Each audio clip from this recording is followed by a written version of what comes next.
नमस्कार मित्रांनो, महाराष्ट्र राज्य पुण्यश्लोक अहल्यादेवी होळकर शेतकरी कर्जमुक्ती 2026 ची यादी आलेली आहे आणि मध्ये किती कर्जमाफी मिळू शकते, कोणते कोणते शेतकरी वगळण्यात आलेले आहे, महत्त्वाची काय आहे सूचना, ते सर्व समजून घेऊया.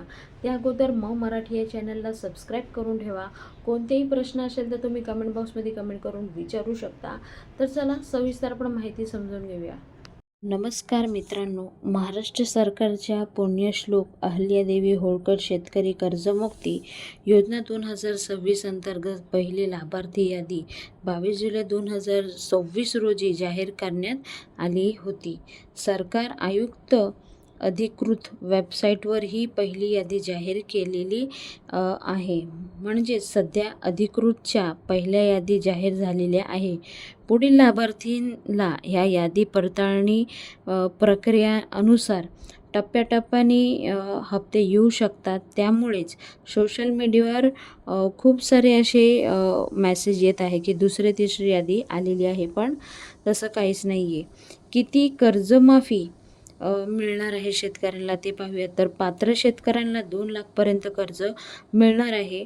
साधारणपणे 1 एप्रिल 2019 ते 31 मार्च 2025 या कालावधीमध्ये घेतलेले अल्प मुदतीचे पीक कर्ज जे 30 डिसेंबर 2026 रोजी थकीत होते आणि 31 मार्च 2000 पर्यंत भरलेले नव्हते, तशांना कर्ज माफी होऊ शकते. आता ह्या कर्जमाफीमध्ये कोणते कोणते शेतकरी वगळण्यात येणार आहे, तर आपण ते व्यवस्थित समजून घेऊया.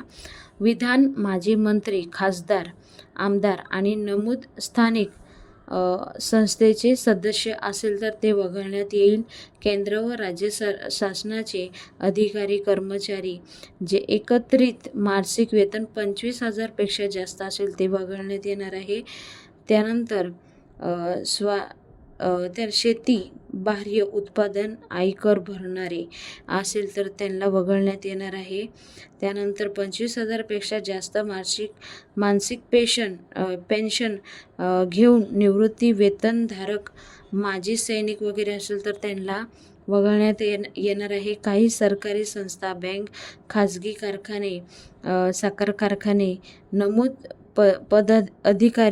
अधिकारी व कर्मचारी वेतन 25,000 पेक्षा जास्त घेत असेल तर ते वगळण्यात येणार आहे, असं सरकारकडून जाहीर केलेलं आहे. आणि असे जे शेतकरी असेल तर ह्या योजनेमधून वगळले गेले असणार आहे. महत्त्वाची सूचना काय आहे ते पाहून घेऊया. फक्त नाव पहिल्या यादीत नाही म्हणून कर्जमाफी मिळणार नाही असं नाही आहे. तसं लगेच तुम्ही समजू नका. लाभार्थी, पात्र, कर्ज खात्याची माहिती आणि आधार प्रमाणीकरण प्रक्रिया तपासली जात असून शासन निर्णयानुसार पात्र शेतकऱ्यांना आधार प्रमाणीकरण आणि ॲग्रेस्ट्रेक नोंदणी अनिवार्य आहे. आता ह्या सगळ्या गोष्टी तुम्ही डाउनलोडसुद्धा करू शकतात. त्यानंतर पोर्टलवर जाऊन तुम्हाला सर्व माहिती व्यवस्थितपणे अजून समजायची असेल तर तुम्ही समजून घेशाल. आणि हे महत्त्वाचा व्हिडिओ आहे, म्हणजे शेतकऱ्यांना कर्जमाफी का नाही मिळाली किंवा किती कर्ज मिळणार आहे, कोणते शेतकरी वगळण्यात आलेले आहे, ते सर्व ह्या व्हिडिओच्या माध्यमाने आम्ही तुमच्यापर्यंत पोचवायचा प्रयत्न करतो आहे. त्यासाठी मराठी या चॅनलला सबस्क्राईब करून ठेवा आणि कमेंट बॉक्समध्ये काही प्रश्न असेल तर विचारू शकता, कारण असेच नवीन नवीन व्हिडिओ आम्ही तुमच्यापर्यंत पोचवायचा प्रयत्न करतो आहे. जास्तीत जास्त सपोर्ट करा. पुन्हा भेटूया नवीन व्हिडिओ सांगते. तोपर्यंत बाय बाय. थँक्यू. जय हिंद.